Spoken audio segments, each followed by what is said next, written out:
ada masalah kan? Ayo, silakan tanya. Saya mumpung masih hidup dan masih gratis, belum saya cat seperti yang debater yang lainnya.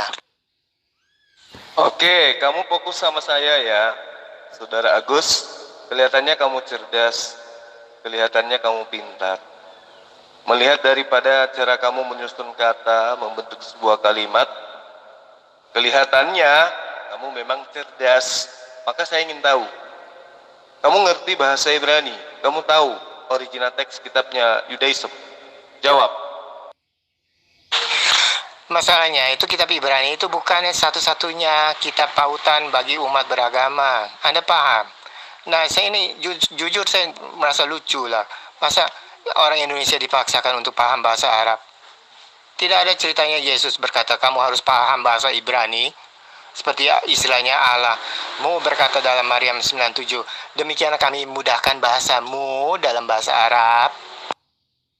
Saya tidak minta Anda menjelaskan atau salto untuk menghindari ketidakberdayaanmu.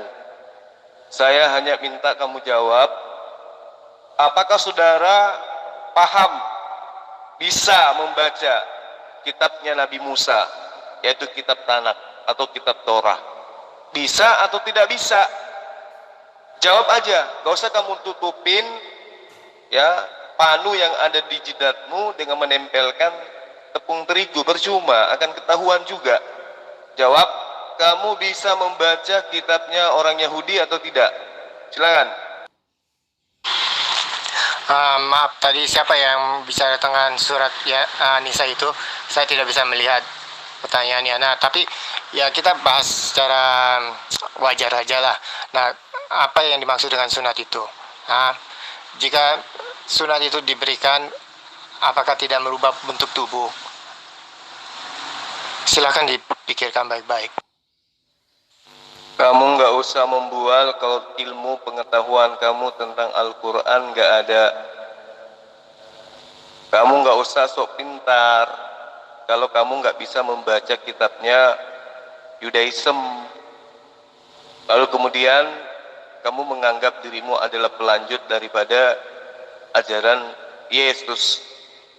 Jawab aja, kamu nggak bisa baca kitabnya Bani Israel kan? Jujur. Oke sahabat-sahabat, silakan dilanjut dengan si kucluk Agus. Kelihatannya dia cuma besar mulut doang, gak ada ilmu. Ya, orang seperti ini biasanya sembunyi di balik kelihayannya menyusun kata-kata. Ya udah, silakan dilanjut, saya tinggal ya. Kelihatannya Agus ini ketakutan kali dengan saya. Terima kasih.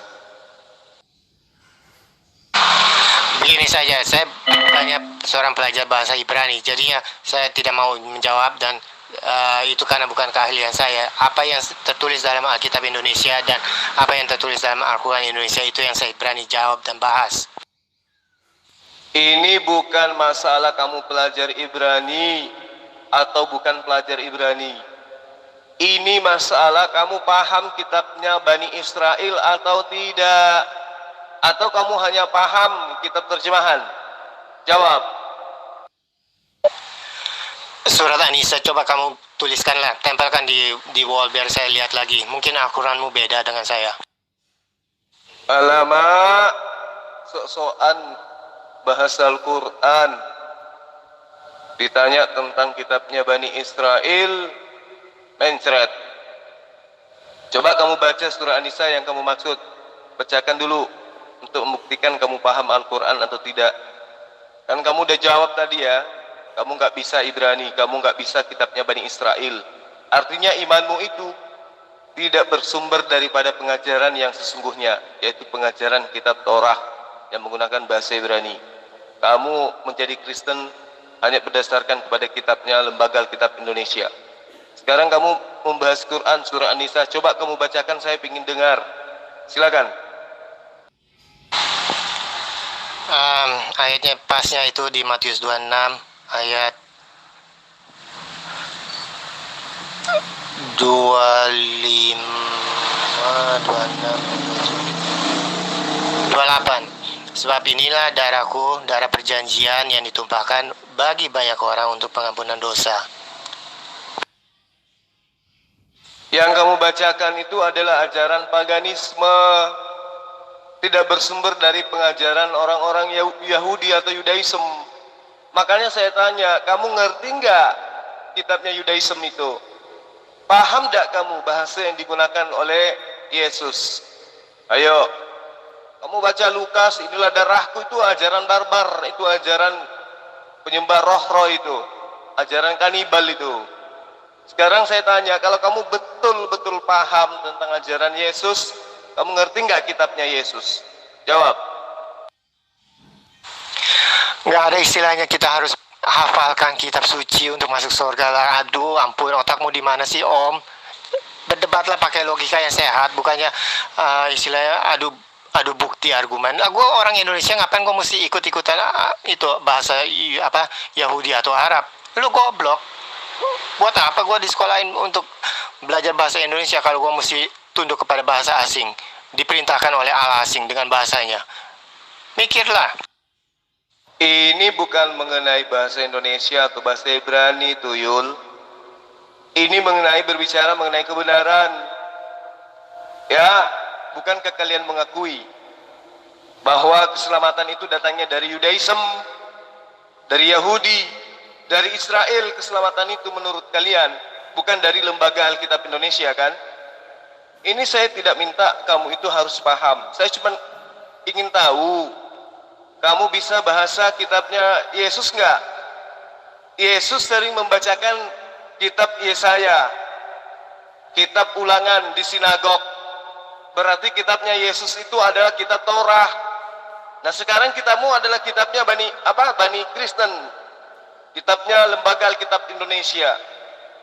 Kamu ngaku pengikut Yesus. Sekarang saya tanya, apakah kamu paham kitabnya Yesus yang sering Yesus bacakan di sinagog itu? Atau kamu nggak paham? Jawab. Ini kamu ditanya apa, kamu jawabnya apa? Ya, kalau mau lihat siapa yang suka rubah tubuh manusia, ya kita tinggal buka aja Al-Anfal surat 12, 13, 14. Kami akan jatuhkan ketakutan ke dalam hati orang kafir, maka itu penggala kepala dan potonglah tangan. Dan rasakanlah siksa Allah, dan juga tambahkan azab neraka. Buset dah, komplit menu terornya. Kamu itu sok-sokan umat terjemahan. Coba kamu bacakan ayatnya. Saya ingin dengar bacakan ayatnya. Kamu bacakan Al-Qur'annya, bukan terjemahannya. Coba. Sok-sokan kamu, misionaris kelas 3 kamu.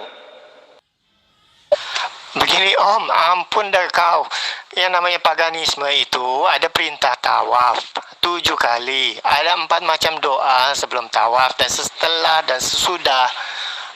Nah, masuk akal nggak di sini? Tolonglah, pakai akal. Yang pagan itu yang membunuh Tuhannya, yang memakan daging Tuhannya, yang meminum darah Tuhannya. Ajaran pagan itu penyembahan terhadap roh-roh.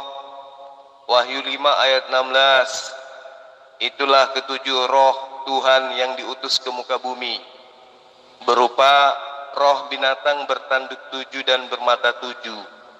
Itu ajaran pagan.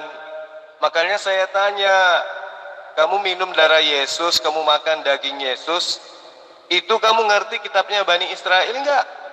Kamu ngerti kitabnya Yesus enggak? Yesus mengajarkan apa kepada Bani Israel, kepada murid-muridnya? Dengan menggunakan kitab apa Yesus mengajarkan firman Allah kepada murid-muridnya? Kamu paham enggak sampai sana? Sul, selamat malam kawan. Kamu sudah baca Ulangan 32:12 menyatakan, ya, YHWH, ya, bukan ALLAH. Ya, proper name-nya itu YHWH. Ya, adalah satu-satunya dan tidak ada yang lain. Ya, kecuali Dia. Dalam doktrin Trinitas, ayat ini sangat sesuai dengan yang kami pahami. Jika jika Yesus adalah Logos, firman dari YHWH yang menjadi daging. Yohanes 1 ayat 1, Yohanes 1 ayat 3, Yohanes 1 ayat 14. Dalam tulisan Moses Maimonides yang mengatakan Muhammad adalah He Megahusa atau orang gila, pahamin ya, aku ngomong serius nih soal ini. Moses Maimonides ya, dalam mifotnya dia menulis kawan, dengan perintah itu dalam artian YHWH proper name YHWH kawan, 4 huruf, bukan A L L A H. Paham ya? Justru itu harus kamu pahami bahwa ayat itu menampar kamu. Kalau YHWH itu adalah satu-satunya, tidak ada yang lain, terus kenapa kemudian ada Yesus? Ayo, kamu pikir YHWH itu adalah Yesus gitu? Kamu pikir Yesus itu adalah YHWH? Coba kamu perhatikan di Ulangan 32 ayat 12 itu. Dikatakan bahwa demikianlah Tuhan sendiri menuntun dia, dan tidak ada Allah asing menyertai dia. Kamu salah menunjukkan ayat. Jadi kalau kamu katakan bahwa YHWH itu satu-satunya juru selamat, lalu kamu kaitkan dengan trinitas ajaran paganmu itu, maka apa bedanya kalau saya mengatakan Tukul juga itu adalah YHWH yang datang nusul menjadi manusia? Bedanya Tukul dengan Yesus apa coba? Ayo, sama-sama manusia kan? Adapun embel-embel dia adalah Hasem, dia adalah YHWH, ya itu kan ajaran pagan yang dinombatkan kepada Yesus. Tapi apakah Yesus kemudian mengajarkan seperti itu? Kan tidak. Sekarang saya tanya samamu, kamu yakin Yesus itu adalah YHWH? Dasar keyakinanmu itu apa? Jawab. Trinitas itu Bapa, Putra, dan Roh Kudus satu hakikat. Ya, ini saya membacakan kau tulisan dari Moses Maimonides. Dengan perintah itu dalam artian YHWH itu proper name, kekal, tidak bisa digantikan oleh nama lain. Tulisan siapa? Dalam misfotnya siapa? Moses Maimonides. Kau selalu sok tahu. Main klaim aja jika YHWH sama dengan Allah, ALLAH. Hihihihihi. Maimonides sendiri menulis hal ini. Sama hal ini juga dimuat ya, dan dikuatkan oleh siapa? Oleh Rabi klasik. Siapa namanya? Rasi. Dia menulis kata sema ya, tidak ada kata kerja penghubung. Ya, belajar itu gitu loh, biar kamu juga mengerti. Kata kerja penghubungnya nggak ada. Tuhan atau dalam kurung YHWH tulisan Rasi nih, bukan ALLAH. Yang sekarang adalah Tuhan kita, bukan Tuhan bangsa-bangsa lain. Kaitannya apa? Karena tidak ada kata kerja penghubung di situ. Semua orang bisa menafsirkannya. Itu kau harus pahami. Di situ tertulis Tuhan kita, bukan Tuhan bangsa lain. Kata siapa? Kata Rasi. Di masa depan akan menjadi Tuhan yang satu, karena kemudian bangsa-bangsa akan dibuat mengerti arti dari Tuhan yang memberi. Dalilnya di mana? Sakaria 14 ayat 9. Dia mengambil dalil ayat loh. Itu enggak serasi dengan bacaanmu, dengan pertanyaanku.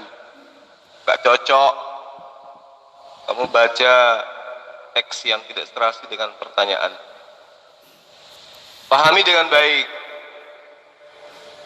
Di dalam bahasa Ibrani, Tuhan itu disebut dengan sebutan Adonai kadang, disebut dengan sebutan El.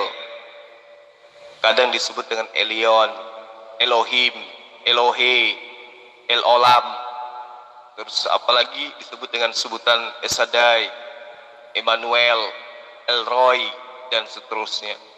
Di mana kata-kata itu semua adalah bahasa Abrahamaik, bahasa Semitik. Paham kamu? Jadi kata El itu sepadan dengan kata Al. Eloh sepadan dengan kata Ilah. Paham? Adonai atau Allaha itu sepadan dengan kata Allah. Jadi Allah, Allaha, Eloh itu bahasa serumpun yang tidak bisa kamu ganggu gugat, dan ini saya sudah sering sampaikan kepada kalian yang buta. Kemudian ini kita berbicara mengenai Yesus. Ya. Kamu katakan Ulangan 32 ayat 12. Dialah Allah, tidak ada Allah yang lain. Nah, kalau tidak ada Allah yang lain, tidak ada Tuhan yang lain, berarti tidak ada Yesus. Kalaupun ada Yesus, ya Yesus hanya sesuai dengan ajaran Yesus. Siapa Yesus menurut Yesus? Dia adalah utusan Elohim. Dia adalah utusan Allaha. Dia adalah utusan Allah. Paham?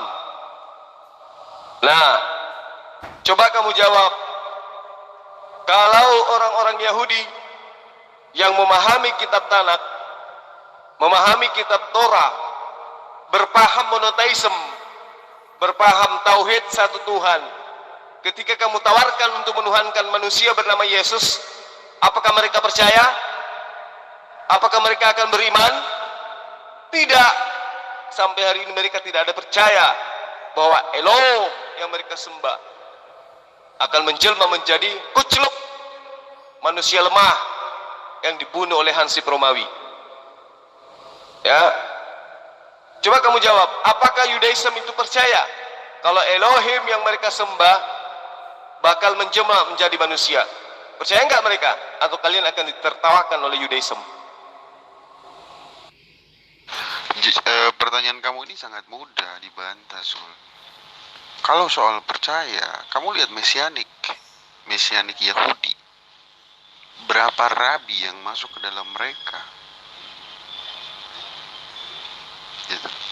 Total 8% dari jumlah orang yang tinggal di dalam negara tersebut, yaitu Israel. Israel itu sudah mengungkapkan, mereka percaya bahwa Yesus adalah Tuhan. Nama Ibrani dari Yesus adalah Yesua. Ketika Pilatus menyalibkan Yesus, dia menulis Yesua Hanasare we melek hayehudim. Yesua ye Hanasare ha we melek we hayehudim ha YHWH. Kenapa bisa seperti itu? Itu bukan kebetulan. Gitu. Kau memaksa saya untuk mengatakan sesuatu hal yang sebenarnya sudah kau ketahui. Saya mengulang lagi kata-kata atau pertanyaan yang sangat mudah yang selalu kau tanyakan. Sudah saya katakan tadi, arti kata dari Sema itu bukan kata kerja tunggal. Ya, Tuhan kami, yaitu Tuhan mereka, bangsa mereka. Yahudi termaksud agama kesukuan. Di mana kau bisa dapatkan hal itu? Di Talmud. Silakan baca dan pelajari. Kembali ke proper name. Jika memang Allah kamu itu kekal, kenapa namanya nggak kekal? Bedakan gelar dengan nama. Allahmu itu proper name, bukan gelar. Ya. Yang kau sebutkan semua itu, bahkan kau sebutkan gelar dari Yesus, Immanuel. Kamu boleh mencocokkan apapun yang menurutmu itu sesuai dengan seleramu. Yesus itu Emmanuel, Yesus itu YHWH, Yesus itu Mesias, Yesus itu ini dan itu. Silakan. Silakan. Karena itu imanmu, itu hakmu. Tetapi di hadapan orang yang berlainan keyakinan denganmu, kamu harus sadar bahwa pijakan orang beriman itu adalah siapa Yesus menurut Yesus, bukan siapa Yesus menurut kamu. Ngerti? Kamu boleh mengatakan Yesus itu adalah YHWH karena Pilatus menuliskan. Emang Pilatus kalau menulis apa yang dituliskan itu benar? Karena dia rasul atau dia nabi? Goclok. Kamu tuh so pintar karena kamu dibodoh-bodohi sama literal yang sedang kamu baca itu. Saya tahu kamu sedang membaca. Ya, sekarang dengan bangganya kamu mengatakan, lihat Mesianik. Mereka 8% dari Yudaism percaya kepada ketuhanan Yesus. Ada di antara rabi, di antara mereka ada Moseah, ada Mosah, ya, ada guru di antara mereka yang percaya kepada Yesus. Kamu sadar nggak bahwa jangankan masa sekarang, masa Musa hidup di tengah-tengah Bani Israel, mereka memperlihatkan tegar tengkuknya kepada Allah. Mereka memperlihatkan ketegaran, ya, ketegaran tengkuk, pembangkangannya terhadap perintah Allah. Padahal mereka hidup sesama dengan Musa. Mereka hidup dengan orang yang telah membebaskan mereka dari perbudakan Mesir. Mereka hidup dengan orang yang memperlihatkan mujizat yang sangat luar biasa kepada mereka. Mereka hidup dengan orang yang mampu membela laut hanya dengan tongkat. Tapi apa yang terjadi? Mereka tetap membangkang. Mereka tetap mengutuk Musa alaihissalam. Mereka tetap tidak percaya kepada Allah yang telah mengutus Nabi Musa. Mereka lebih percaya dengan patung lembu yang mereka buat dari emas. Apalagi di masa sekarang, kamu ngobrol sama orang gereja mungkin, ngobrol sama saya jangan kayak gitu. Kamu saya tertawakan, ya, orang Mesianik percaya kepada Yesus, macam nggak tahu aja Mesianik itu apa. Jadi kamu itu harus sadar, ya, kamu harus sadar bahwa Allah itu, ya, sudah menisbahkan, sudah menubuatkan, sudah menyatakan bahkan siapa Yahudi ini, siapa Bani Israel ini. Baca Ulangan 9 ayat 7 sampai 8 misalnya. Ingatlah kata Allah, janganlah lupa bahwa engkau sudah membuat Allah Tuhanmu gusar di padang gurun. Sejak engkau keluar dari tanah Mesir sampai kamu tiba di tempat ini, kamu menentang Tuhan. Itu pada masa Musa. Allah sudah menyatakan itu. Di Horeb kamu sudah membuat Tuhan gusar. Bahkan Tuhan begitu murka kepadamu hingga ia mau memunahkan kamu. Ingat itu. Ya, masa Musa Allah sudah murka terhadap Bani Israel. Jadi kamu jangan pongah dengan mengatakan jangan salah Sul. Sekarang itu ada 8%. Ala kasihan kali kau. Ya, Ulangan 31 ayat 27 sampai ayat 28. Itu baca. Kalau perlu ambil bakar debunya kamu minum campur air supaya kamu paham siapa Yudaism itu. Sebab aku mengenal kedegilan dan tegar tengkukmu. Sedangkan sekarang kata Musa, selagi aku hidup bersama-sama dengan kamu, kamu menunjukkan kedegilanmu terhadap Tuhan. Terlebih lagi nanti sesudah aku mati. Terlebih lagi nanti 1900 akan datang. Terlebih lagi 3000 tahun akan datang. Terlebih lagi ketika 50.000 akan datang. 50.000 tahun akan datang. Sedangkan sesaman Musa saja mereka melihat mujizat, mereka dibebaskan dari perbudakan, mereka masih memperlihatkan tegar tengkuk. Maka Musa mengatakan, sebab aku mengenal kegigilan dan tegar tengkukmu. Sedangkan sekarang, selagi aku hidup bersama-sama denganmu, kamu sudah menunjukkan kegigilanmu terhadap Tuhan, terhadap Allah. Terlebih lagi nanti sesudah aku mati. Itu pernyataan Musa.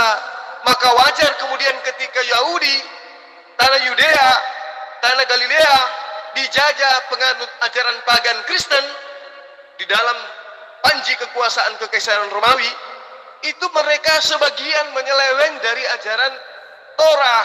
Karena memang yang perlu kamu pahami, abad ketiga sebelum Masehi itu tidak ditemukan lagi kitab yang menggunakan bahasa Ibrani. Yang ada Septuaginta. Barulah kemudian setelahnya Septuaginta kembali diterjemahkan ke dalam bahasa Ibrani.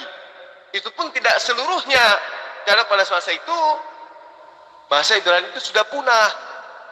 Jadi mereka masuk ke dalam menggunakan bahasa Aramaik. Itu yang perlu kamu pahami. Jadi kamu jangan bangga kalau sekarang ada 8%. 8% bangga kali kau. Semua yang kau katakan ini tidak tertulis. Tidak tertulis di dalam kitab Perjanjian Lama atau Tanak. Yang kau katakan ini tidak ada yang tertulis.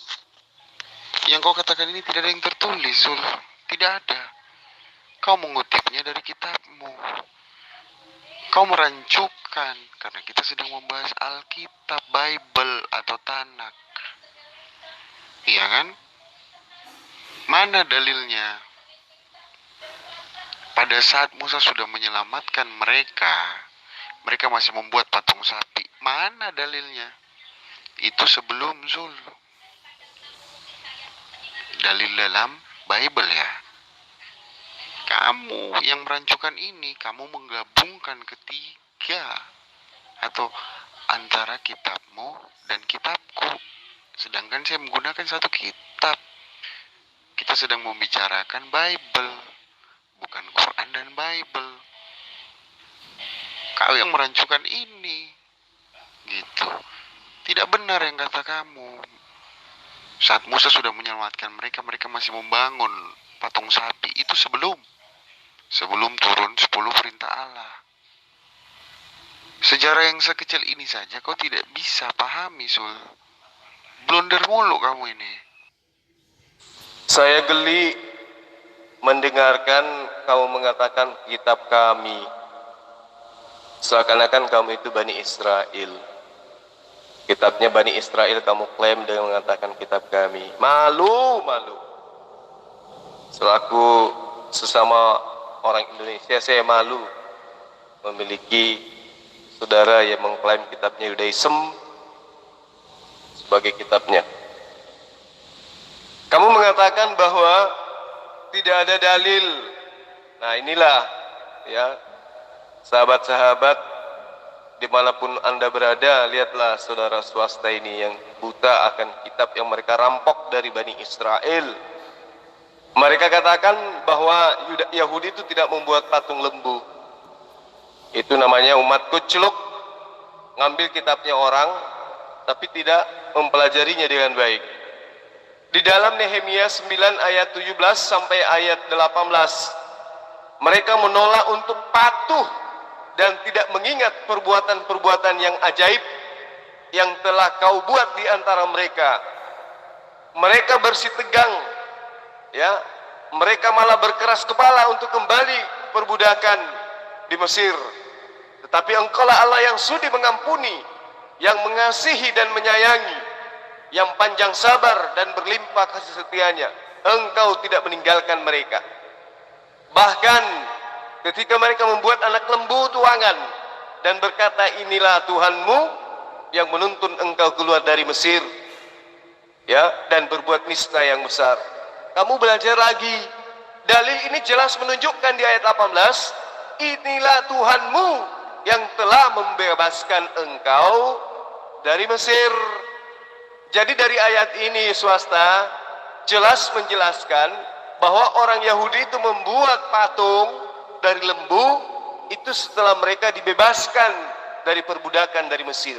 Bayangkan, mereka melihat betapa hebatnya Allah yang telah memberikan mukjizatnya melalui Musa, toh masih mereka ingkar, toh masih mereka tegar tengkuk, toh masih mereka sesat. Makanya dikatakan, bahkan ketika mereka membuat anak lembu tuangan atau patung anak lembu, inilah Allahmu yang telah menuntun engkau keluar dari Mesir. Jadi kamu jangan menuduh saya ya mengambil dari Al-Quran. Tetapi ini jelas berasal dari kitabnya Bani Israel yang kamu rampok, yang kamu jadikan sebagai acuan untuk menegakkan imanmu sebagai iman Kristen. Ya, itu yang kamu harus pahami dengan baik. Kamu baca Keluaran 32 ayat 1 sampai ayat 6. Ya, kamu pahami itu supaya kau ngerti. Kamu baca Keluaran 24 ayat 16 sampai ayat 18. Kamu baca itu supaya kamu paham. Jadi Musa di tengah-tengah awan itu telah mendaki gunung. Lalu tinggallah Musa di atas gunung itu 40 hari 40 malam lamanya. Ketika Musa melihat, ya, ketika bangsa itu melihat, maksud saya, bahwa Musa mengundur-undurkan turun dari gunung itu, maka berkumpullah mereka mengerumuni Harun dan berkata kepada Harun, marilah buatlah untuk kami Allah, buatlah untuk kami sembahan, buatlah untuk kami Tuhan yang akan berjalan di depan kami. Sebab Musa ini orang yang telah memimpin kami keluar dari tanah Mesir. Kami tidak tahu apa yang telah terjadi dengan dia. Kamu dengar apa yang saya sampaikan, swasta? Keluaran 32 ayat 1. Orang-orang Yahudi ketika menunggu Musa yang sedang berdoa kepada Allah di atas gunung, mereka justru minta kepada Harun supaya Harun membuatkan orang-orang Yahudi ini Tuhan yang bisa memimpin mereka berjalan. Karena katanya Musa yang telah memimpin kami keluar dari perbudakan Mesir itu tidak tahu apa yang telah terjadi dengan dia. Lalu berkatalah Harun kepada Bani Israel, pada orang Yahudi, tanggalkanlah anting-anting emas yang ada pada telinga istrimu, anakmu laki-laki dan perempuan, dan bawalah semuanya kepadaku. Lalu seluruh bangsa itu menanggalkan anting-anting emas yang ada pada telinga mereka dan membawanya kepada Harun. Diterimanya lah itu dari tangan mereka, dibentuklah dengan pahat dan dibuatnya daripadanya anak lembu tuangan. Kemudian berkatalah mereka, hai Israel, inilah Tuhanmu yang telah menuntun engkau keluar dari tanah Mesir. Bayangkan, ya, itu Musa masih hidup dan mereka baru-baru aja dibebaskan dari perbudakan Mesir. Mereka membuat patung, menganggapnya itu adalah Hasem, menganggapnya itu adalah Tuhan yang telah membebaskan mereka dari perbudakan dari Mesir. Itu masa Musa, apalagi sekarang. Ya, makanya Musa mengatakan seperti yang saya bacakan kepada kamu, sebab aku mengenal kedegilan tegar tengkukmu, kata Musa, sedangkan sekarang selagi aku hidup bersama-sama dengan kamu, kamu telah menunjukkan kedegilanmu terhadap Tuhan. Apatah lagi nanti ketika aku mati. Dan kamu harus tahu, menurut kitab yang kamu ambil dari agama lain, Musa belum mati. Mereka sudah membuat patung dari emas. Musa masih hidup, mereka sudah membuat patung dari emas. Apatah lagi setelah ribuan tahun kemudian, ya, mereka membuat patungnya Yesus. Itulah yang kamu harus pahami dengan baik. Bagaimana kemudian Allah mengatakan di dalam Ulangan 9 ayat 14, biarkanlah aku, maka aku akan memunahkan mereka dan menghapuskan nama mereka dari kolong langit. Bayangkan, saking murkanya Allah kepada Yahudi itu. Paham kamu? Baik, sahabat-sahabat sekalian, Oleh karena pendatang baru si Agus tadi ini menghilang entah kemana ya, bantuannya datang di swasta sama aja dikatakan bahwa ajaran yang menyatakan Bani Israel itu tegar tengkuk dengan membuat patung tuangan dari emas, itu katanya mereka lakukan sebelum Musa membebaskan mereka dari perbudakan Mesir. Nah, itulah makanya dia nyunsep setelah saya membuktikan bahwa di dalam kitab yang mereka ambil dari Bani Israel, di situ jelas Bani Israel atau orang-orang Yahudi meminta kepada Harun agar Harun membuatkan patung, agar Harun membuatkan Tuhan yang bisa menuntun mereka, karena Musa yang menuntun mereka dari Mesir itu naik ke atas gunung kurang lebih 40 hari 40 malam, dan mereka yang menunggu ini kebingungan sehingga minta kepada Harun untuk segera dibuatkan Tuhan. Dibuatlah anak lembu dari emas. Itu tertuang di dalam kitab Nehemia 9 ayat 17 ayat 18. Nah, ini lagi-lagi swasta menunjukkan kebodohannya, ketidaktahuannya terhadap kitab yang diambil dari Bani Israel. Jadi sahabat-sahabat sekalian, di dalam Mazmur 106 ayat 19 sampai 102 ayat 19 sampai ayat 21 itu berbunyi mereka membuat anak lembu dari Horeb, di Horeb maksudnya, dan sujud menyembah kepada patung tuangan tersebut. Mereka menukar kemuliaan mereka dengan bangunan sapi jantan yang makan rumput. Kemudian mereka melupakan Allah yang telah menyelamatkan mereka, yang telah melakukan hal-hal yang besar di Mesir. Ini swasta tidak paham ayat ini, karena dia hanya berdasarkan kepada imani saja. Di dalam 1 Raja-Raja 12 ayat 26 sampai 31, izinkan saya untuk membacakan ayatnya. Maka berkatalah Yerobeam dalam hatinya, kini mungkin kerajaan itu kembali kepada keluarga Daud. Ya. Jika bangsa itu pergi mempersembahkan korban sembelihan di rumah Tuhan di Yerusalem, maka tentulah hati bangsa ini akan berbalik kepada Tuhan mereka, yaitu Rehabeam, Raja Yehuda.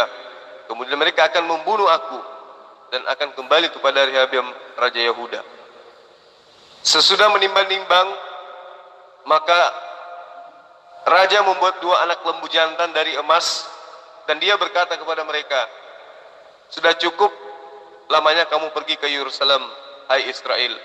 Lihatlah sekarang Tuhan-Tuhanmu yang telah menuntun engkau keluar dari tanah Mesir. Lalu ia menaruh lembu yang satu di Betel dan yang lainnya ditempatkannya di Dan. Maka hal itu menyebabkan orang berdosa, sebab rakyat pergi ke Betel menyembah patung yang satu dan ke Dan menyembah patung yang lain. Ia membuat juga kuil-kuil di atas bukit-bukit pengorbanan dan mengangkat imam-imam dari kalangan rakyat yang bukan dari Bani Lewi. Ini bukti ya, kedegilan penyesatan Yahudi pada masa lampau. 2 Raja-Raja 10 ayat 28 sampai ayat 29. Demikianlah Yehu memunahkan Baal dari Israel. Hanya Yehu tidak menjauh dari dosa-dosa Yerobeam bin Nebat. Ia mengakibatkan orang Israel berdosa pula, yakni dosa penyembahan anak-anak lembu emas yang di Betel dan yang di Dan. Di dalam Hosea 8 ayat 5, aku menolak anak lembumu, hai Samaria. Murkaku menyala terhadap mereka sampai berapa lama tidak dapat disucikan. Jadi para sahabat, ini jelas sekali ya, bahwa rentetan demi rentetan, dalil demi dalil, ayat demi ayat di dalam pengabaran kitabnya Musa kitab sejarah Hosea, kitab sejarah Nehemia, dan juga Mazmur Daud itu menceritakan bagaimana kemudian Yahudi itu tegar tengkuk meninggalkan aturan Tuhan. Maka kemudian Yesus pun datang, lagi-lagi ditolak. Kalau ajaran Musa mereka sudah bombardir, ajaran Yesus mereka sudah obok-obok dan mereka tolak, lalu siapa lagi yang akan mengajarkan kebenaran kepada Yudaism? Sementara para wakil Tuhan, para duta Tuhan yang datang kepada mereka, mereka anggap sampah, ya, sesuai dengan apa yang tertuang di dalam kitab mereka. Daud tidak diakui sebagai nabi, Salomo tidak diakui sebagai nabi, Abraham tidak diakui sebagai nabi. Lalu siapa lagi kalau bukan orang yang ditunjuk oleh Allah untuk meluruskan apa yang telah mereka bengkokkan dari aturan-aturan Tuhan sejak diwahyukan kepada mereka. Sementara Musa yang menuntun mereka dari perbudakan Mesir, yang membawa mereka dari tanah jajahan menuju tanah kemerdekaan, itu masih dikhianati, masih diperlihatkan ketegaran tengkuknya, sampai kemudian Musa berkata kepada mereka, sebab aku mengenal kalian, kalian adalah bangsa yang degil, kalian adalah bangsa yang tegar tengkuk. Sedangkan sekarang selagi aku hidup bersama-sama dengan kamu, wahai Yudaism, kamu ya Bani Israel, kamu ya Bani Ishak, Bani Yakub, sudah menunjukkan kedegilanmu terhadap Tuhan, terlebih lagi nanti sesudah aku mati. Itu Musa yang mengatakan seperti itu.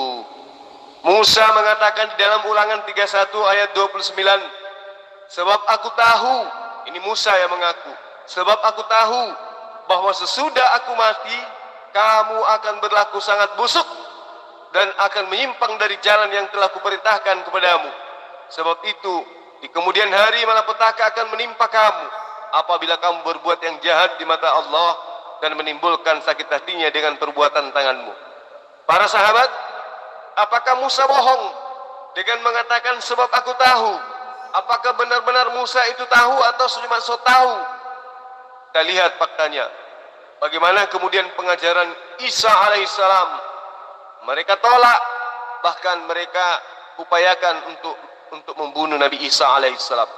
Kata Musa, sebab aku tahu bahwa sesudah aku mati, kamu akan berlaku sangat busuk. Itu nubuatan Musa terhadap Yudaism, terhadap Yahudi maksud saya. Dan itu terbukti kan. Jadi apa yang saudara swasta sampaikan pada malam hari ini itu adalah ketidaktahuannya dia. Bahkan kalau kita melihat sahabat-sahabat di dalam Ulangan 9 ayat 14, Allah mengatakan, biarkanlah aku, maka aku akan memunahkan mereka dan menghapuskan nama mereka dari kolong langit. Siapa mereka di sini yang dimaksud oleh Allah? Dialah Bani Israel. Ulangan 28 ayat 63, seperti Tuhan bergirang karena kamu untuk berbuat baik kepadamu, ya, dan membuat kamu banyak, demikian juga Tuhan akan bergirang karena kamu untuk membinasakan dan memunahkan kamu, dan kamu akan dicabut dari tanah kemana engkau pergi untuk mendudukinya. Yeremia 15 ayat 7, aku menampi mereka dengan tampi di kota-kota negeri, aku membuat umatku kehilangan anak dan membinasakan mereka karena mereka tidak berbalik dari tingkah laku mereka. Ini harus dipahami ya, bahwa Allah itu sangat murka kepada Yahudi. Yeremia 15 ayat 1, Tuhan berfirman kepadaku, sekalipun Samuel berdiri di hadapanku, hatiku tidak akan berbalik kepada bangsa Israel. Usirlah mereka dari hadapanku, biarlah mereka pergi. Lukas 13 ayat 34, Yerusalem, Yerusalem, engkau yang membunuh para nabi-nabi dan melempari dengan batu orang-orang yang diutus kepadamu. Berkali-kali aku rindu mengumpulkan anak-anakmu sama seperti induk ayam mengumpulkan anak-anaknya di bawah sayapnya, tetapi kamu tidak mau.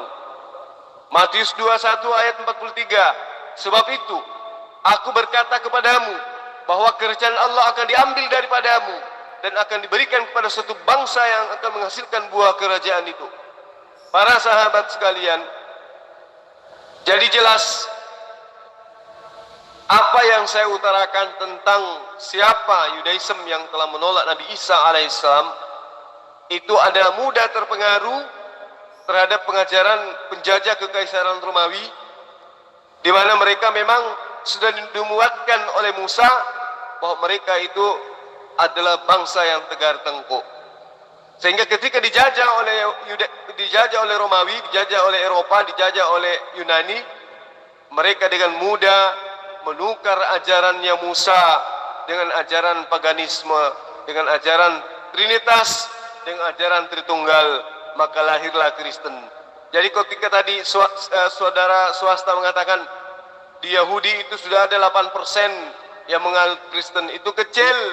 Harusnya semuanya Yudaism itu menyembah kepada Yesus karena mereka telah dikutuk oleh Allah. Ya, mereka telah dilaknat oleh Allah. Mereka telah membuat Allah itu murka. Bahkan di dalam kitabnya mereka Allah berniat untuk memunahkan mereka. Itu yang perlu dipahami dengan baik. Saya kira sampai di sini dulu ya pembahasan kita pada malam hari ini, karena saudara swasta dan juga Agung itu tiba-tiba ketiduran kali ya, karena tidak ada lagi tanggapan. Saya akhiri, salam satu Tuhan. Assalamualaikum warahmatullahi wabarakatuh.